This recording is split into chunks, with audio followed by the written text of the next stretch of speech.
একটা নিঃশব্দ মুহূর্ত কল্পনা করুন। রাত অনেক গভীর, চারপাশে কেউ নেই, শুধু আপনি আর আপনার নিজের চিন্তা। এই নীরবতার ভেতরে একটা প্রশ্ন ধীরে ধীরে মাথা তোলে। আমি যদি আবার ব্যর্থ হই? এই প্রশ্নটা খুব জোরে চিৎকার করে না, এটা ফিসখিস করে, কিন্তু তার ওজন অনেক ভারী। এটা আপনাকে থামিয়ে দেয়, আগেই ক্লান্ত করে দেয়, আর শুরু করার আগেই হার মানতে শেখায়। আমরা অনেকেই ভাবি ব্যর্থতার ভয় মানে দুর্বলতা, কিন্তু সত্যি বলতে কি, এই ভয়টা আসে সেই মানুষদের কাছে যারা ভেতরে ভেতরে কিছু করতে চায়, যাদের স্বপ্ন আছে, কিন্তু সাহসের ঠিক আগ মুহূর্তে মনের ভেতরে একটা দরজা বন্ধ হয়ে যায়। এই দরজাটা বাইরে থেকে তালাবদ্ধ নয়, এটা আমরা নিজেরাই বন্ধ করে রাখি। আমরা এমন এক সমাজে বড় হয়েছি যেখানে সফলতা মানে নিখুঁত ফলাফল, ভুল মানে লজ্জা, পিছিয়ে পড়া মানে ব্যর্থতা।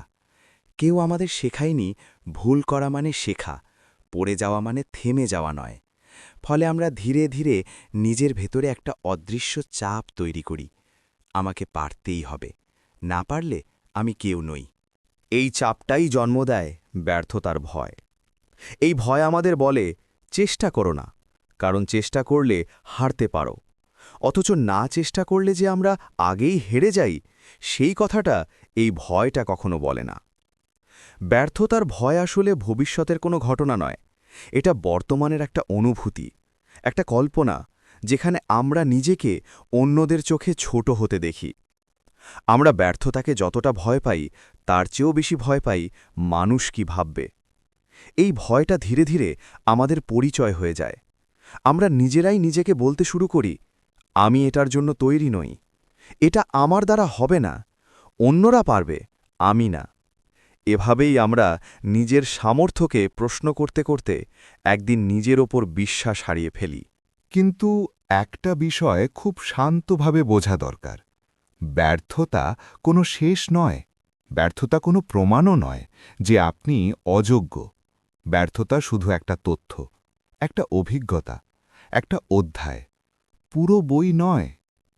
আজকের এই ভিডিওটা আপনাকে মোটিভেট করার জন্য নয়, আপনাকে জোর করে সাহসী বানানোর জন্যও নয়।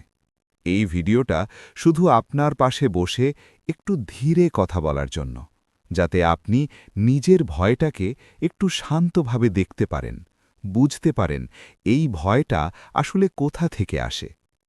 পয়েন্ট 1, ব্যর্থতার ভয় আসলে ব্যর্থতাকে নয়, নিজেকে বিচার হওয়াকে ভয় পায়। আমরা যখন বলি আমি ব্যর্থ হতে ভয় পাই, আসলে আমরা ব্যর্থতার ঘটনাটাকে নয়, সেই ঘটনার পর মানুষ কি ভাববে, এই ভাবনাটাকেই বেশি ভয় পাই। ব্যর্থতা নিজে খুব নীরব, কিন্তু মানুষের রায় খুব শব্দ করে। আর সেই শব্দ আমাদের ভেতরে অনেক আগেই বাসা বেঁধে ফেলে। ছোটবেলা থেকেই আমরা শিখেছি ভালো রেজাল্ট মানে প্রশংসা, ভুল মানে বকা। ফলে আমাদের মস্তিষ্কে একটা সমীকরণ তৈরি হয়, ভুল ইকুয়ালস টু অপমান। এই সমীকরণ ভাঙা না গেলে ব্যর্থতার ভয় কখনো কমে না, কারণ তখন প্রতিটা চেষ্টা আমাদের কাছে হয়ে ওঠে একটা বিচার মঞ্চ। পয়েন্ট 2, আমরা ভবিষ্যতের কল্পনাকে বাস্তব ভেবে ফেলি। ব্যর্থতার ভয় খুব কম সময়েই বর্তমানের ওপর দাঁড়িয়ে থাকে। এটা প্রায় সব সময় ভবিষ্যতের গল্প বানায়। যদি না পারি, যদি সবাই হাসে, যদি সব শেষ হয়ে যায়। এই যদিগুলো বাস্তব নয়, কিন্তু আমরা সেগুলোকে মনের ভেতরে সত্যি বলে মেনে নিই। আমাদের মস্তিষ্ক বিপদ এড়াতে চায়, তাই সে ভবিষ্যতের সবচেয়ে খারাপ ছবিটা এঁকে আমাদের সামনে ধরে। এই ছবিটা এতটাই জীবন্ত হয় যে আমরা ভুলে যাই যে এটা এখনো ঘটেইনি। এভাবে ভয় বাস্তবের চেয়ে বড় হয়ে ওঠে। পয়েন্ট 3, ব্যর্থতা নয়, স্থির হয়ে থাকা আসল ক্ষতি। অনেকেই ভাবে আমি চেষ্টা করিনি তাই হারিনি, কিন্তু বাস্তবে না চেষ্টা করাটাই সবচেয়ে নিশ্চিত হার। কারণ তখন আপনি শুধু একটা সুযোগ হারান না, আপনি নিজের ওপর বিশ্বাস হারান। এই ক্ষতিটা ধীরে ধীরে হয়, চোখে পড়ে না, কিন্তু গভীর। যে মানুষটা অনেক দিন কিছু চেষ্টা করে না, সে একসময় নিজেকেই প্রশ্ন করতে শুরু করে, আমি কি আদৌ কিছু পারি?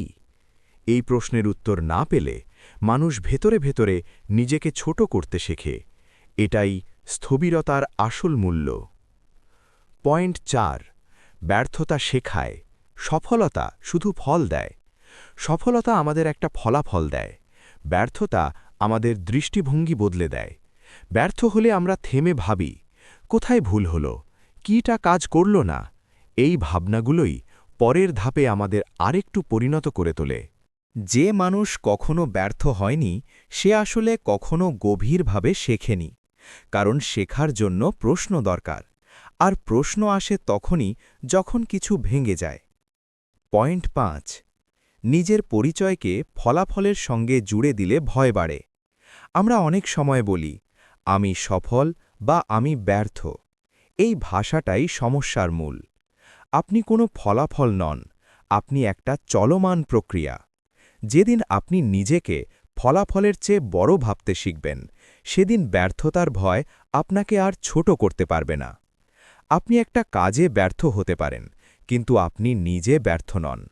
এই পার্থক্যটা বুঝতে পারলেই ভয় একটু হালকা হয়, চাপ একটু কমে। পয়েন্ট 6, ভয় কমে যখন আমরা ধীরে শুরু করি। ব্যর্থতার ভয় অনেক সময় আসে কারণ আমরা খুব বড় লাভ দিতে চাই, খুব বড় লক্ষ্য, খুব বড় প্রত্যাশা, খুব বড় চাপ। এই ভারে মন আগেই হাঁপিয়ে ওঠে। কিন্তু যদি আপনি ছোট্ট একটা পদক্ষেপ নেন, শুধু আজকের জন্য, শুধু এই মুহূর্তের জন্য, তাহলে ভয়টা কথা বলার সুযোগ পায় না। ছোট শুরু মানে নিজেকে নিরাপদ রাখা। পয়েন্ট 7, ব্যর্থতার ভয় কমে যখন আমরা একা লড়ি না। ভয় সবচেয়ে শক্তিশালী হয় নীরবতার ভেতরে। যখন আমরা নিজের ভয় কারোর সঙ্গে ভাগ করি না, তখন সেটাই আমাদের মাথার ভেতরে একটা দানব হয়ে ওঠে। কিন্তু কাউকে শান্তভাবে বলা, আমি ভয় পাচ্ছি, এই কথাটাই ভয়ের ধার কমিয়ে দেয়। ভয় তখন আর একা থাকে না, সে ভাগ হয়ে যায়। আর ভাগ হয়ে গেলে সে আর ততটা ভয়ঙ্কর থাকে না। পয়েন্ট 8, ভয় থাকলেও এগোনোই সাহস। অনেকে ভাবে সাহস মানে ভয় না থাকা, কিন্তু সত্যি কথা হল সাহস মানে ভয় থাকা সত্ত্বেও একটা ছোট্ট পদক্ষেপ নেওয়া। ভয় চলে যাওয়ার অপেক্ষা করলে জীবন থেমেই থাকে। ভয়কে সঙ্গে নিয়েই যখন আপনি হাঁটতে শেখেন, তখন ভয় ধীরে ধীরে আপনার পেছনে চলে যায়। সে আর পথ আটকে দাঁড়ায় না, সে শুধু মনে করিয়ে দেয় আপনি কিছু করতে যাচ্ছেন।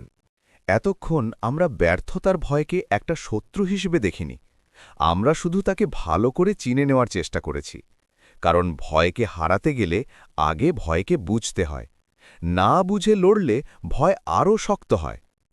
ব্যর্থতার ভয় আপনাকে খারাপ মানুষ বানায় না, এটা প্রমাণ করে আপনি কিছু করতে চান, আপনি গুরুত্ব দেন। এই ভয়টা আসলে আপনার ভেতরের যত্নবোধেরই একটা উল্টো রূপ। সমস্যা ভয় থাকা নয়, সমস্যা হল ভয়কে সিদ্ধান্ত নিতে দেওয়া।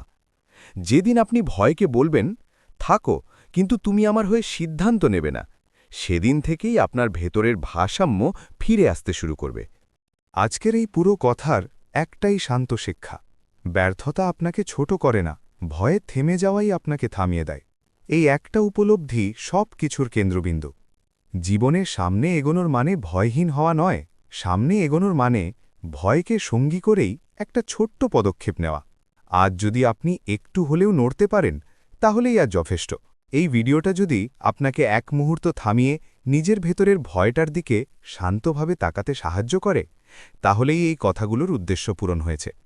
ভিডিওটি ভালো লাগলে চ্যানেলটি সাবস্ক্রাইব করুন, ভিডিওটি লাইক দিন এবং এমন কারো সঙ্গে শেয়ার করুন যার ভেতরেও হয়তো একই নীরব ভয় কাজ করছে। সব দরকারি লিঙ্ক ভিডিওর ডেসক্রিপশনে দেওয়া আছে। শান্ত থাকুন, ধীরে এগোন, নিজের ওপর বিশ্বাস রাখুন।